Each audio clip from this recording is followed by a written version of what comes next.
Hello. Welcome to the Tea with Jamie podcast. It is May 14th, 2026, and today I want to tell you a little story. Firstly, let's have a little sip of tea. All right, now I'm ready. Okay, so with Canada coming up next week, I want to tell you the story of two back-to-back Canadian races, 2007 and 2008. And they're connected in multiple ways, and they're both consequential in multiple ways. And many of you who are familiar with Formula One, either because you've been watching it for a long time or you know about the sport, you've dove into the history of it, will know that these 2 years are significant and are connected primarily by one, possibly two men. The main one, for the purposes of today, is Robert Kubica. The second guy is Lewis Hamilton, and I'll go into why. But primarily, we're talking today about Polish Formula One driver Robert Kubica. Okay, so 2007 was Lewis Hamilton's rookie year, and by all accounts, and seemingly at the start of testing and the first race of the season, this was going to be a McLaren-Ferrari battle to the end. However, surprisingly, BMW, who bought out Sauber, had created a pretty great car, and they were competitive. So going into Montreal, there was a lot of stories happening about the competitiveness of the BMW, about the battle between Lewis and Fernando, and Lewis in his first season, and Lewis had been on the podium in every race prior to that race, all season so far. He hadn't won yet, but that was the big story. And of course, if you remember, Fernando was the current champion that year, the reigning champion. So there was a lot going on. So let's bring it back to the BMW and Robert Kubica, who was really rated as a driver. He was aggressive, he was technically good, and primarily he was fast. And a lot of the paddock had it in mind that he was going to be a future world champion. So to start with, everything went as expected. Better than expected if you're a Lewis Hamilton fan. He was on pole, he was leading the race, he was controlling everything looked calm. And ultimately, he went on to win that race. It was his first ever win for a black driver, and obviously set in motion what was later to become complete Lewis Hamilton dominance of the sport. And so if just that had happened, this would have been a consequential race. But that wasn't all that happened. Because in the middle of the race, lap 27, Kubica was chasing down the Toyota of Jarno Trulli, and he was driving down, heading towards the big hairpin. You know, that real tight hairpin? The really slow hairpin before they go into that really long back straight. And so he's coming up. He drifts slightly to the right. I feel like it's hard to see if you watch the footage, but Trulli slightly drifts to the right. He sort of goes to defend a little bit. It's not an out-and-out move, but Kubica goes to the right to avoid him. His right wheel touches the curb / the grass a little bit. And of course, when you do that, it slows down the one side of the car and it sort of pulls him onto the grass. God knows what speed he's doing at this point. I mean, 150, 180 miles an hour, something in that region. And so now he's heading straight into the grass at enormous speed. And the grass is not smooth, right? It's bumpy. So in hugely dramatic style, it pitches the nose up. So now he's completely out of control, going at enormous speed across the grass. The nose of the car comes up, and at the worst possible time, it pitches down just before it heads straight into the wall. Now, he doesn't hit it dead on. It's a bit more of a glancing blow, but it's an enormous impact.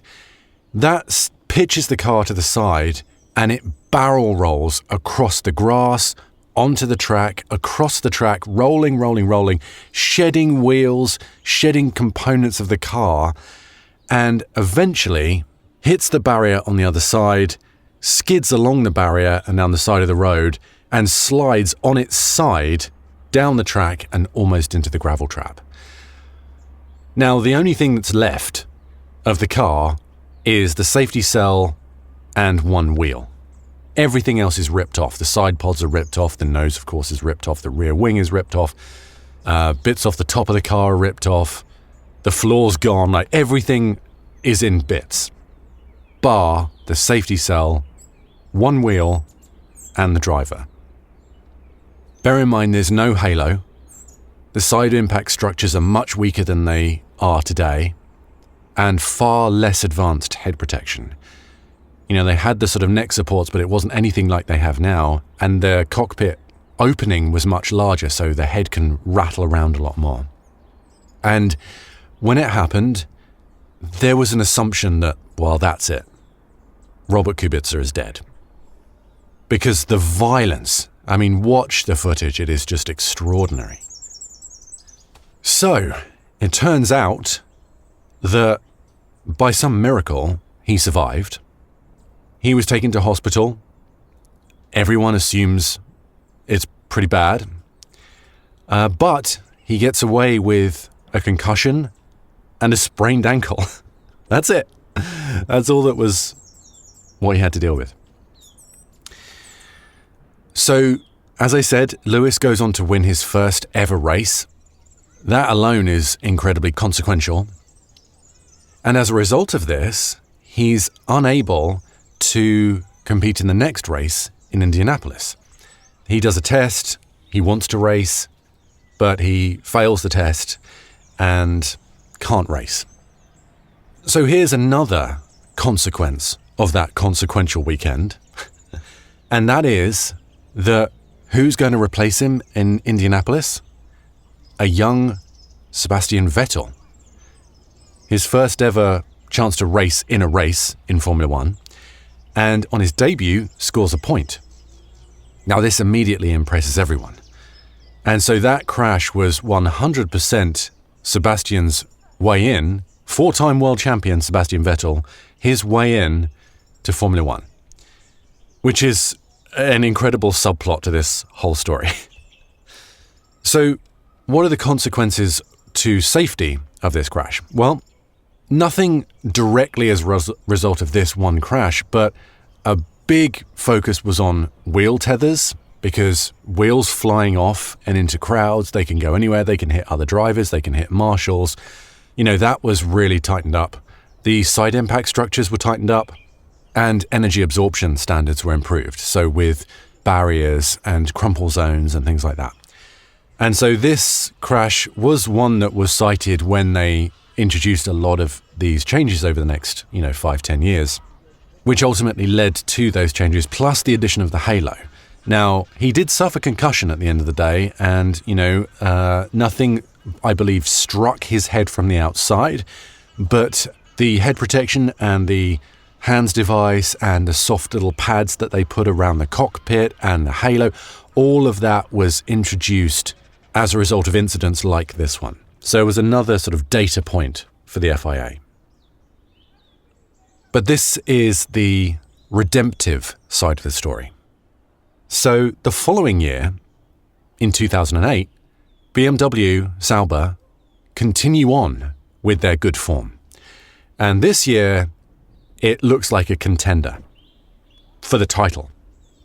And so does Robert Kubica. He's now fully recovered. And after kind of a crazy race, where at one point Hamilton crashes into the back of Kimi Räikkönen, there is safety cars, there's pit lane infringements, all this kind of stuff goes crazy. But guess who wins the race?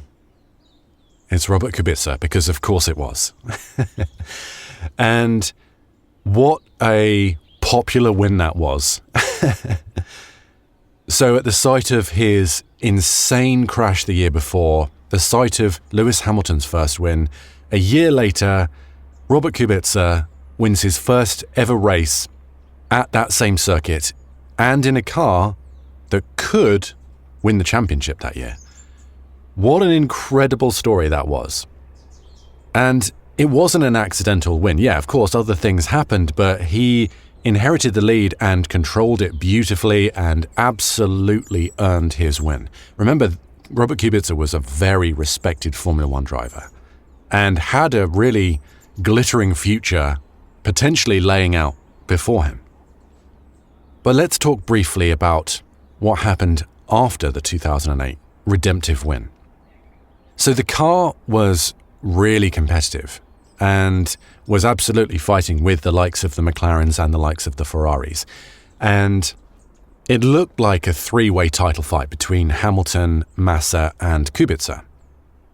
But here's where it all went wrong.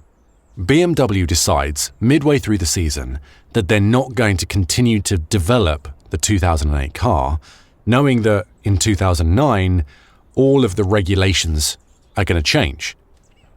So it would be a bit like McLaren last year deciding, we're not going to carry on developing the car or pushing the car, and we'll just put all our energy into 2026 because of all the changes. And we're going to give up on the title. They're not going to give up, but we're not going to develop the car and hope that everyone else does that too, right? That would have been crazy last year. It was crazy back in 2008. And so while the Ferraris and the McLarens kept pushing, BMW just stopped pushing and thought, right, we need to really go for it next year. And so while Hamilton and Massa kept fighting back and forth with each other throughout the rest of the season, the BMW faded and absolutely could have been in contention.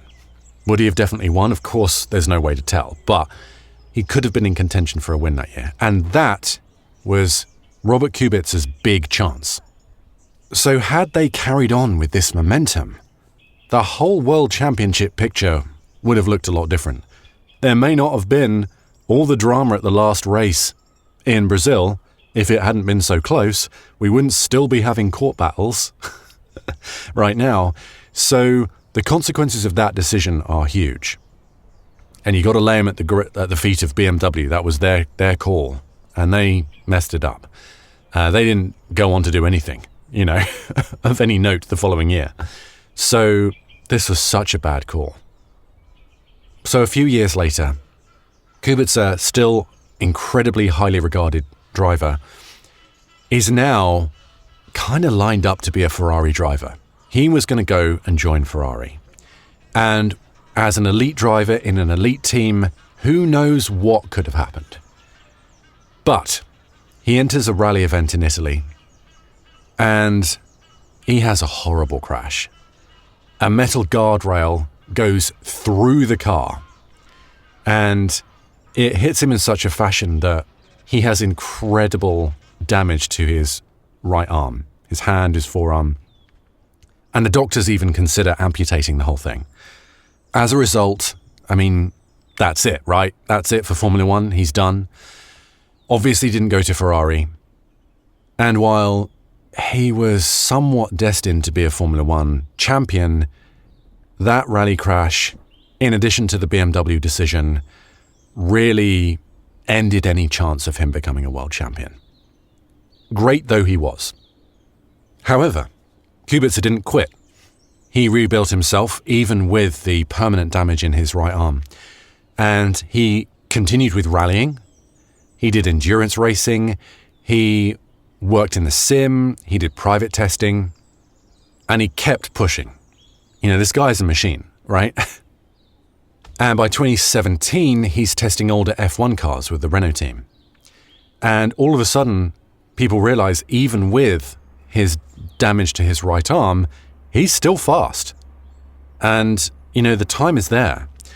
So for the 2018 season, Williams give him an opportunity to be a reserve driver. And of course, he gets to drive the car. And, at the time, Williams were in a bit of a backslide situation.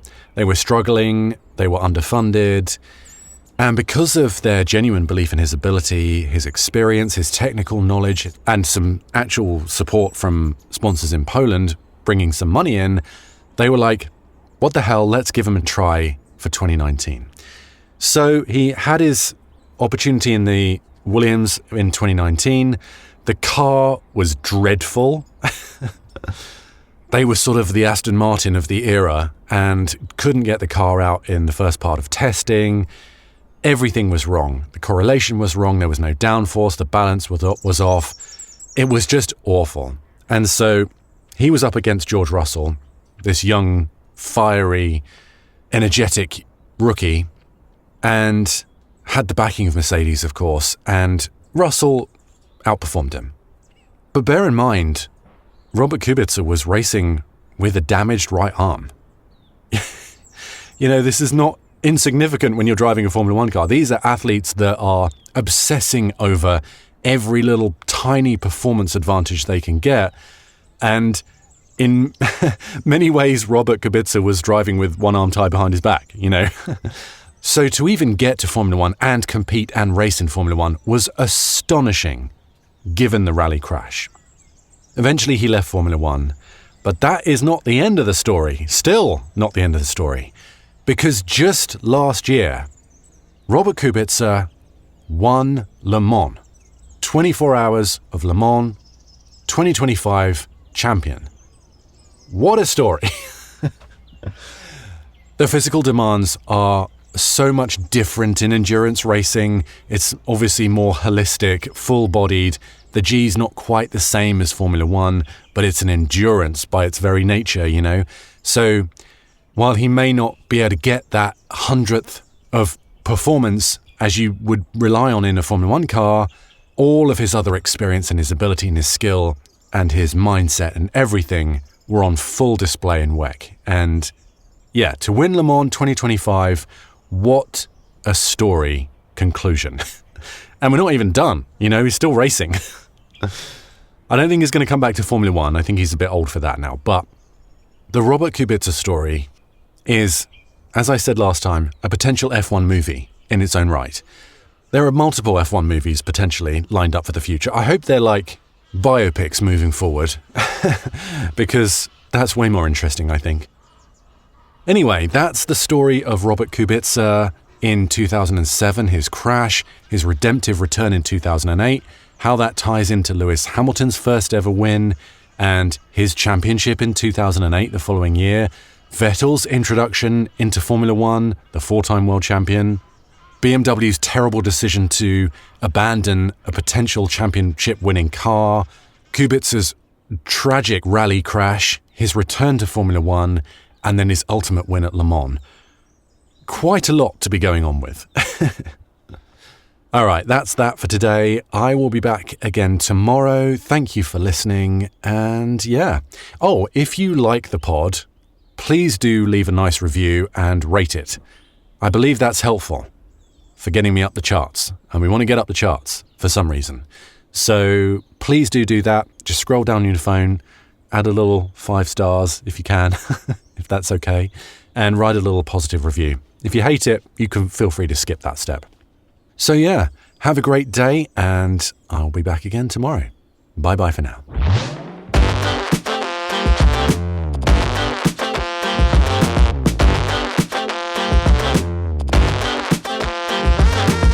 I've been your host, Jamie Muffett. You can find me on social media for more of this rambling nonsense under my name or F1_Jamie.